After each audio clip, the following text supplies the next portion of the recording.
Traduction sans filet numéro 160, non, 156. Toujours sans montage, toujours en moins de 10 minutes.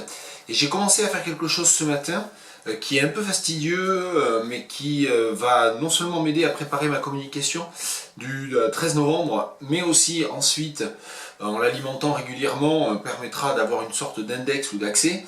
J'ai commencé un index en fait de ces traductions sans filet par nom d'auteur. Alors il faudra ensuite que je fasse ça pour je range mon bureau, je rends des livres, là ça sera beaucoup plus compliqué.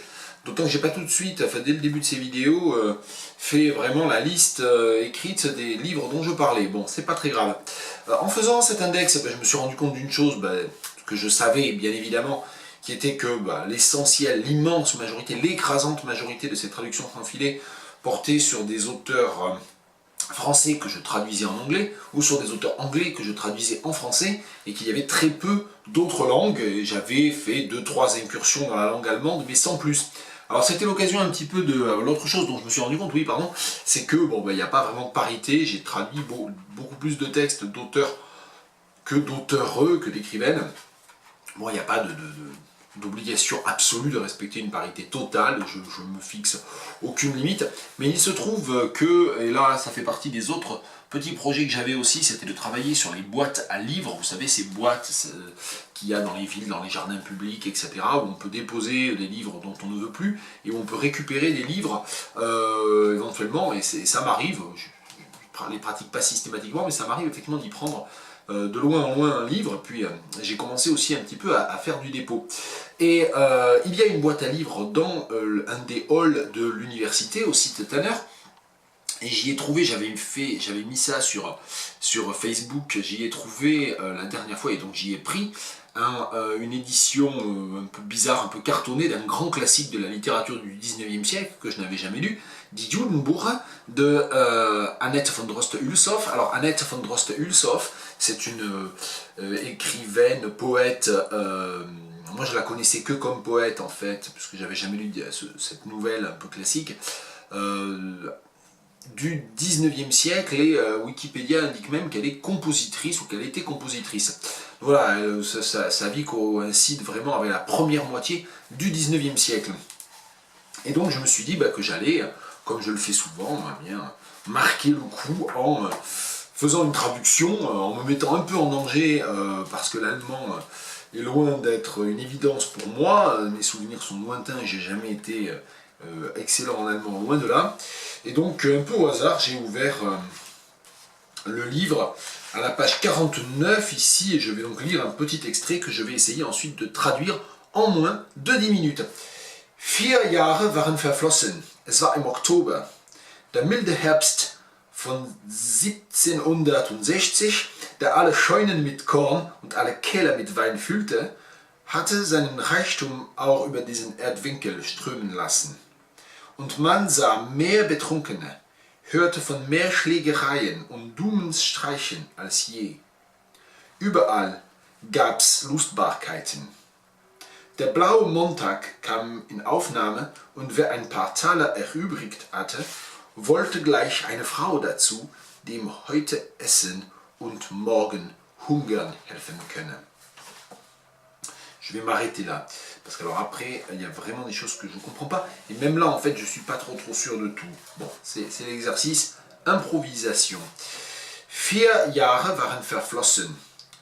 Littéralement, 4 années avaient coulé, s'étaient écoulées. Bon, on peut éventuellement garder cette métaphore. 4 années s'étaient écoulées. Es war im Oktober. C'était en octobre, ou on était en octobre. Der milde Herbst von 1760, oui, j'avais pas du tout répété, et vous vous en êtes rendu compte à la lecture, je savais plus lire les dates, donc je pense que je me suis pas trompé. L'automne doux, comment on dirait l'automne, le doux automne, l'automne peu rigoureux peut-être, avec une modulation du contraire négativée, l'automne peu rigoureux de 1760, der alle Scheunen mit Korn und alle Keller mit Wein füllte, qui remplissait, der füllte, alors Scheunen, je comprends, enfin je connais pas ce mot, j'ai pas vérifié, mais comme il s'agit de remplir les caves avec du vin et de remplir les Scheunen avec du blé ou avec du grain, je vais supposer que ce sont des granges, mais voilà, on va supposer ça, qui remplissaient de grains, toutes les granges, et de vin, toutes les caves, hatte seinen Reichtum auch über diesen Erdwinkel strömen lassen. Alors, littéralement, je crois, hatte seinen Reichtum strömen lassen, auch über diesen Erdwinkel, avait également laissé, alors strömen, je crois que c'est brûlé ou quelque chose comme ça, je ne sais plus très bien, peut-être coulé, avait son royaume sur ce coin de terre. Donc moi je vais, comme d'autant que je ne suis pas trop sûr du sens de strömen, donc je vais de toute façon l'affaiblir en disant avait étendu son royaume, hein, avait également étendu son royaume sur ce coin de terre. Und man sah mehr Betrunkene, et on voyait plus de soulards en fait, hein, d'hommes ivres, mais de soulards je crois, et l'on voyait plus de soulards, hörte von mehr Schlägereien und Dummenstreichen, alors Schlägereien, de schlagen, je pense que c'est se battre, donc de bagarre je suppose, und Dummenstreichen, là je sais pas trop, ça, littéralement c'est des conflits bêtes, des conflits idiots, je sais pas, bon, je suis pas trop sûr, et l'on entendait parler de plus de bagarres et de luttes dénuées de sens, alcier, que jamais auparavant. Überall gab's Lustbarkeiten. Alors Lustbarkeiten, je ne sais pas ce que c'est non plus. Lustbar, c'est le lustig, c'est la gaieté, hein, enfin c'est le fait d'être gai. Lustbarkeiten, des fêtes peut-être, je ne sais pas. Il y avait partout, il y avait des fêtes. Der blaue Montag kam in Aufnahme. Et alors ça, j'ai choisi la page, j'ai lu vite fait quand même le texte, voir si quand même j'allais pas être totalement bloqué. Ça permet quand même de faire que je parle dans cette vidéo, je ne suis pas non plus tout le temps en train de rien comprendre à ce que je suis censé traduire ou ce que je me suis imposé à moi-même de traduire. Mais ça, en le lisant, je n'avais pas compris. En le lisant en haute voix tout à l'heure, au début de cette vidéo, je ne le comprends toujours pas. Et je ne le comprends pas. Aufnahme, c'est quoi? C'est la prise, non? C'est la réception, je ne sais pas. Et alors, Blau Montag, le lundi bleu. Moi, je comprends ça. Le lundi bleu, venez, bon, je sais pas, je comprends pas. Donc je laisse un blanc, je fais jamais ça. Il faut jamais faire ça. Donc je sais pas si c'était une question de vie ou de mort, je traduirais par, je sais pas, les lundis bleutés ne cessaient de revenir. Je sais pas, c'est pas ça du tout, mais voilà. Et je comprends pas du tout ce Blau Montag. Donc les germanistes qui éventuellement passent par ici ont le droit de m'aider. Und wer ein paar Taler erübrigt hatte, et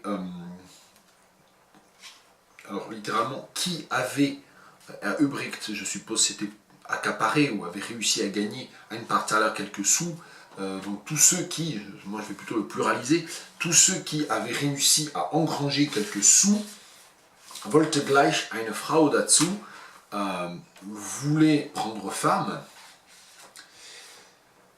die ihm heute essen und morgen hungern helfen könne. Alors si je comprends bien, il y a une sorte d'ironie ici, hein, voulait prendre femme afin d'avoir quelqu'un pour l'aider à manger, pour manger avec lui aujourd'hui, et morgen hungern, et pour l'aider à être affamé, ou pour être affamé avec lui le lendemain. Voilà, Die Judenbuche de Annette von Droste-Hulshoff, et je m'en suis tenu à 9 minutes, donc c'est bien. C'est à peu près tout ce qui est bien dans cette vidéo, je pense. Alors les germanistes, corrigez-moi sur mon accent, sur ma compréhension, sur ce que j'ai pas compris du texte, et puis voilà. À bientôt.